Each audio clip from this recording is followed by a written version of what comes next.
Напульсникті күйеуім тағып жүр. Давлениесі негізі 140-тан түспейтін еді, минимум 130 болатын еді ғой. Кеше ғана жұмысқа барып кетті, оларды таңертең постоянно давленияларды өлшейді ғой. Бір күн түнде тағып шығып, таңертең шешіп кеткен, сол кеше жұмысқа барса, давлениесі 120-да 80 болып тұр дейді.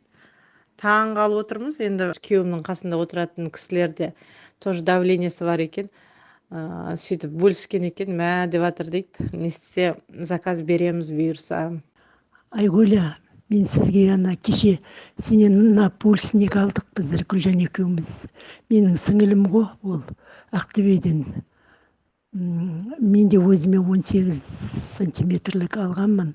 Сол екі иығым как раз ауырып жүрді. Буындарым ауырады ғой, менде артроз артритім бар. Содан екі иығым жақсы болды. Өткенде сол напульсник алған әйел айтады, давлением в норме, дәрі ішпей жүрмін дейді.